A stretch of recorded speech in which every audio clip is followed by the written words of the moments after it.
Masters of the Universe Classics, Power Exclusive Review. Greetings, fanboys. And greetings, fangirls. Today we have something very special for you. We're actually going to be taking a look at all of the 2016 PowerCon exclusives from Masters of the Universe Classics. That's right, a convention that we didn't even go to. But lo and behold, we have these exclusives right here. That's right. Thanks to Big Bad Toy Store and the management of the convention, they made it possible for you to pre-order all these figures. So I went ahead and done that, and they came in just a couple of days ago. Very excited to share these with you. We're going to be talking about Red Beastman, Camouflage Cobra Khan, aka Camo Khan, and Green Granamyr. So let's go ahead and get started with Red Beastman.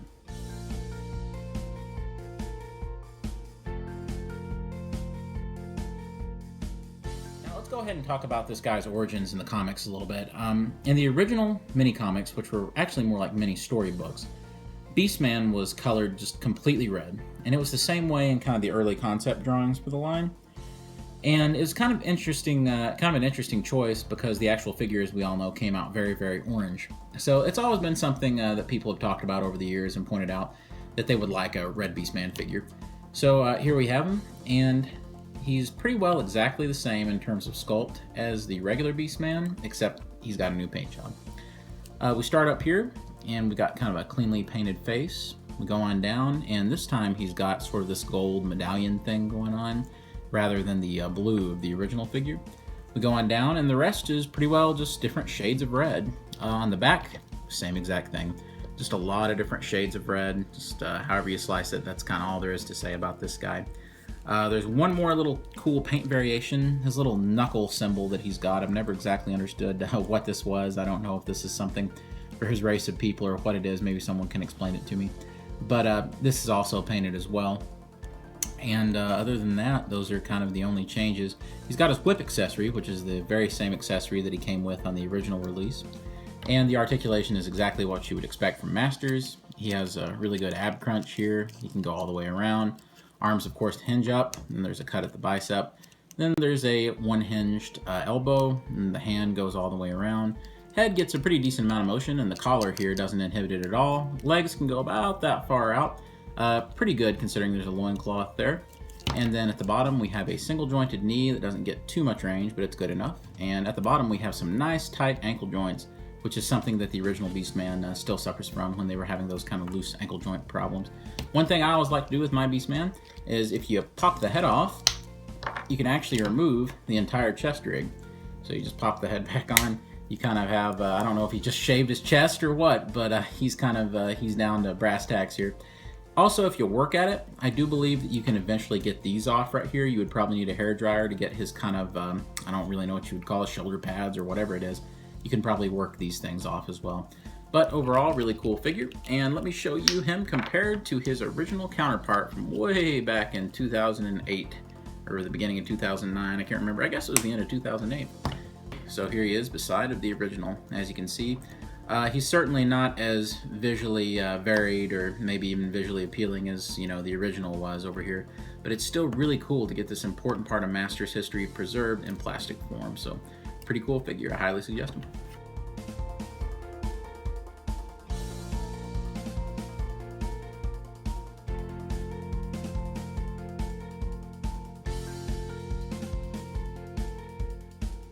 Alright folks, next up we have Camouflage Cobra Khan, aka Camo Khan.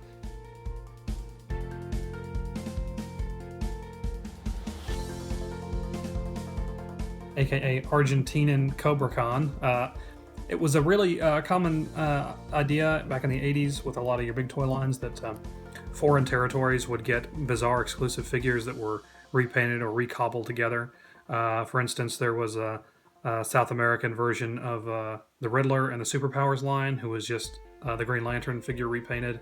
There are things like the Indian G.I. Joe line from Fun School had a Superman figure, which was just a G.I. Joe figure painted like Superman.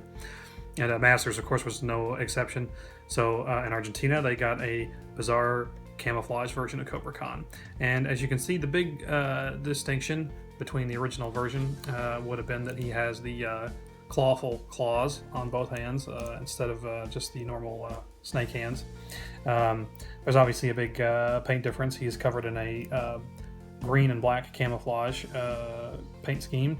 The original figure was pretty much completely green except for his dressings. Actually, for comparison's sake, let me go ahead and pull out the Classics version. We don't have the vintage ones to show you the real comparison there, but these are great representations. This is the original Classics Cobra Khan, and here's the new PowerCon figure. As you can see, there's really, there's a bigger difference than you might think, considering they're just green snake men. Now the original Classics Cobra Khan here, we have the 2000X style head with the Cobra hood around it. Now the new version, the PowerCon figure, does not include that, so that would kind of be a knock, in my opinion. I think that the least they could have done was thrown in that for us. He does include a different accessory. Original Cobra Khan had his orange handgun, and the new PowerCon Cobra Khan has the mace accessory done in a sort of lime green. It's a really good touch, and I actually like the look of it being held in a crab claw hand. I think that's really neat. But, could have used a little something extra, but given the specific nature of the figure, I understand. We'll take that out for right now. One thing we've talked about is seeing if the 2000X style head will actually look appropriate or not. And it is a different shade of green, so I don't know how well it'll come together, but we'll give it a whirl here. It's not too bad, actually. I really like it, and it makes you really wish that they had done a Camo Con version of the hooded 2000X head for this figure. You could easily see how they could come in and maybe do some camouflage through here. But they chose what they chose to do, and the very vintage nature of this version of the figure, this version of the character, of course, is so far detached from 2000X that I completely understand their aversion to doing that. Cobra Khan is a great, figure, great throwback. That's the type of item that most of your U.S. collectors will just never ever have a chance to own. It's so obscure, it's so hard to come by, that getting a new representation of that figure is just the perfect idea for a convention exclusive or a club exclusive kind of item. There's no quality control issues with the Cobra Khan. He's pretty much a perfect figure as masters go. He's got all your standard articulation, and it's great. There's no paint slop or anything. It's just a really solid, well-made figure. All right, guys, now it's time for the big guy himself, Green Granamyr.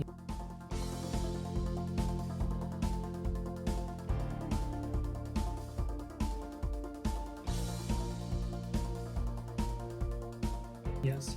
Last but not least, well, not least at volume anyway, Green Granamyr, the largest sort of character figure that they've done for the line so far. Not the largest item, but definitely the largest character. Returns to fans in his green mini comics form. Now, if you all remember, the original release happened a few years ago on MattyCollector.com, and it was heavily based on his Filmation appearance. In that appearance, for some reason, Granamyr is red versus his mini-comics appearance, he was green. I don't really understand the reason for that. I'm sure there's a lot of fans that will be able to explain it below in the comments, so please feel free to enlighten us. Yes, we would appreciate it. Right here, there's some key differences. You may have noticed that he's green instead of red, but there's some other differences as well.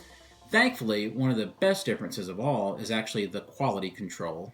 Yes. The original had some problems. Yeah, neither one of us ever bought the original figure because it wasn't in our field of interest with Masters of the Universe. We're both fairly big collectors of the Classics line, but didn't really have a connection to Granamyr, so it was an easy pass. But we understand, that a good majority of all the samples that were sent out of that original release were damaged in some way.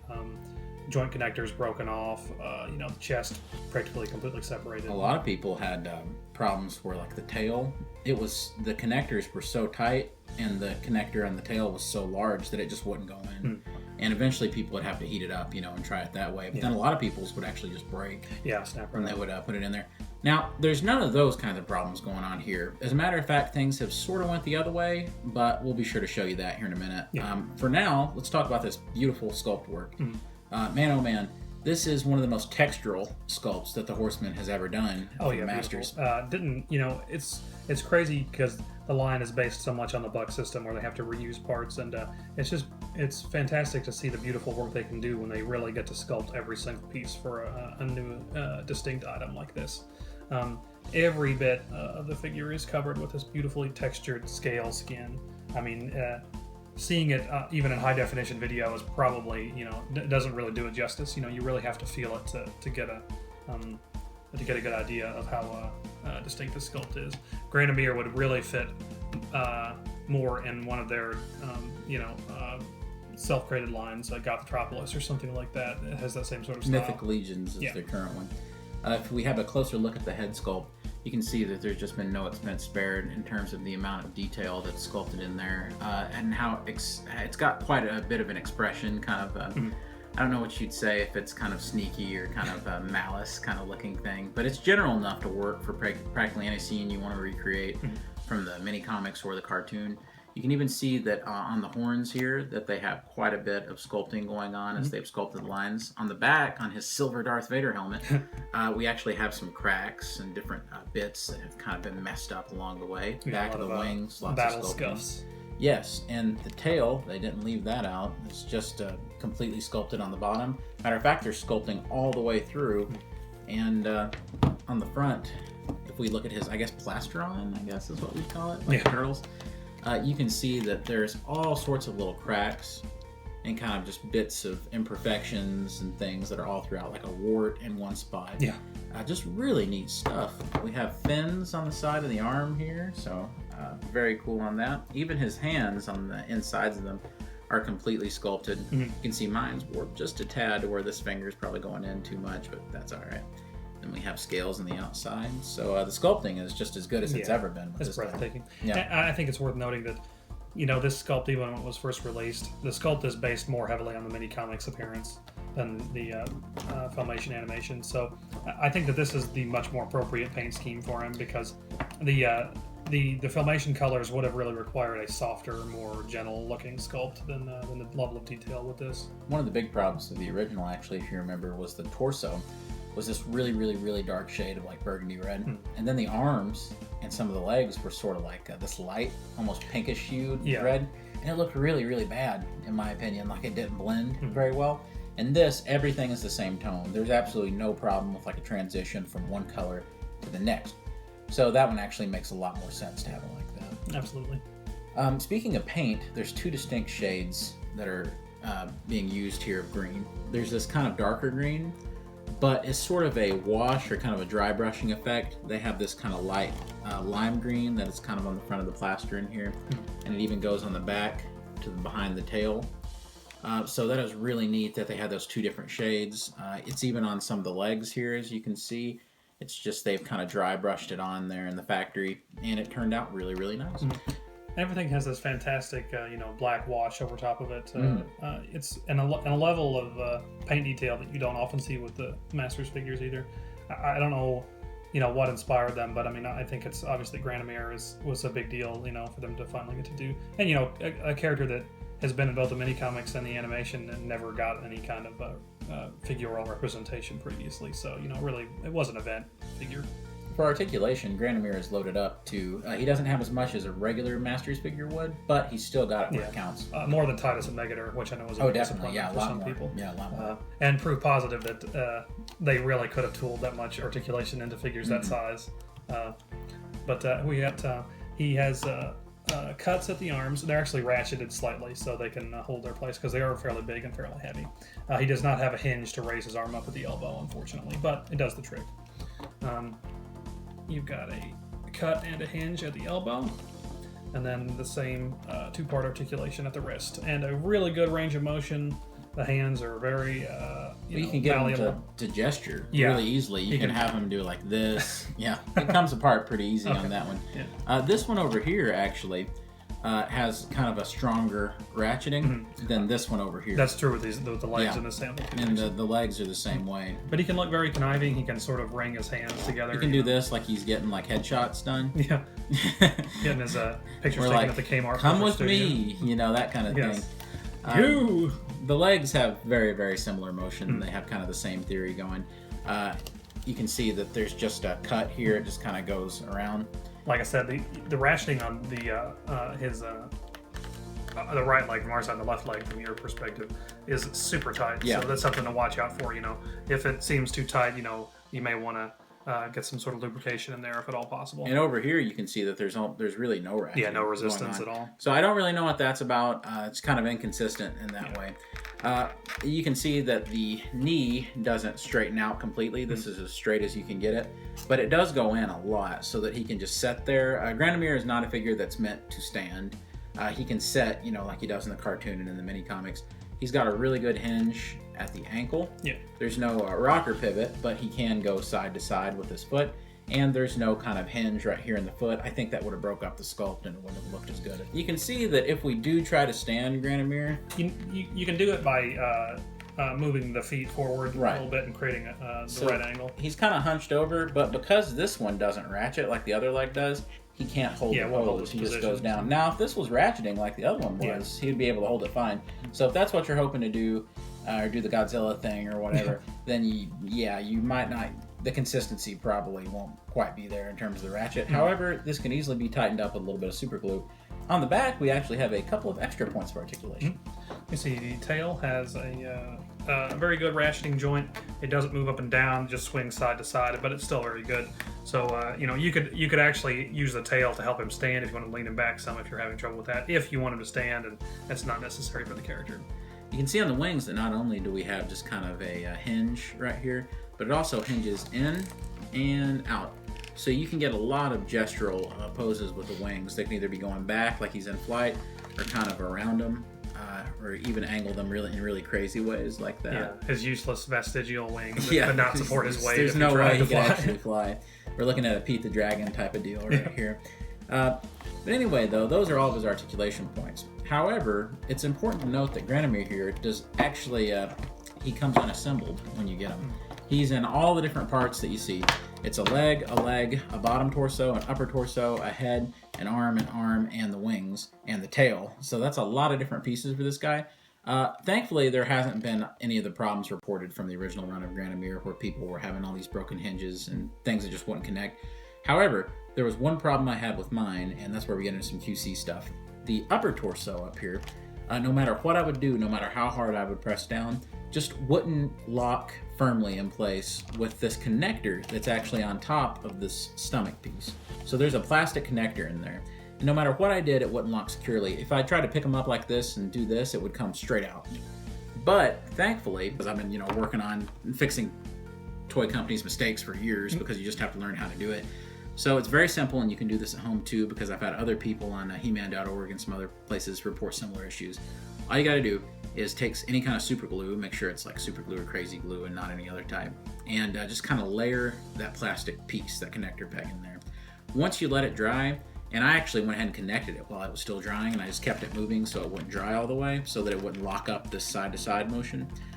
Once I did that, now it's in there really firmly. And if I had to, I could still heat them up a little bit and pop it off, but it's just in there really firmly to where it's not going to come disconnected. I don't think I'll ever have a reason to disconnect it, but I'm just saying if I needed to, it's there.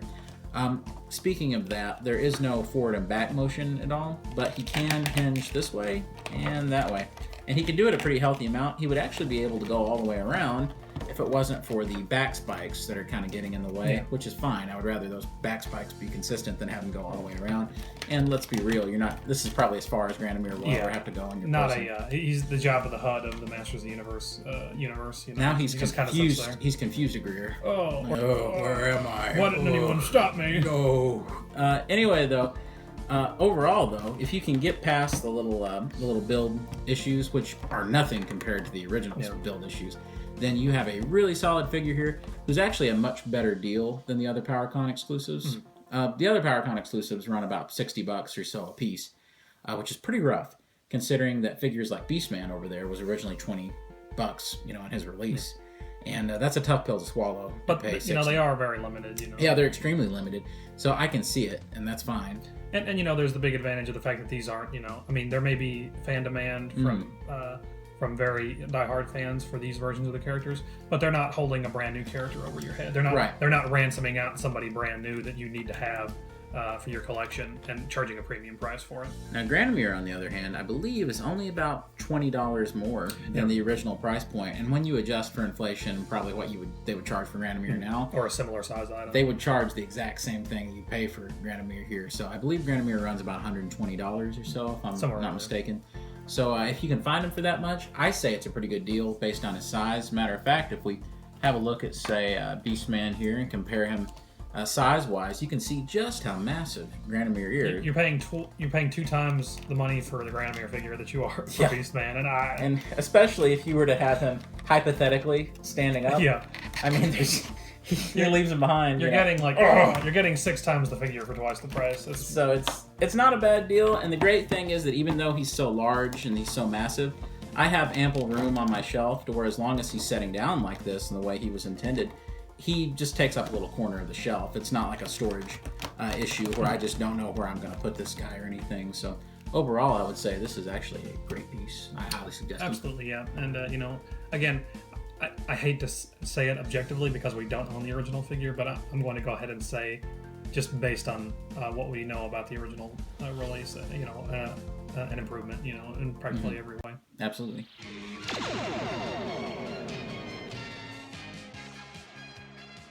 So you're telling me all I have to do is cut down that magic space tree on Primus and I can have an entire pie?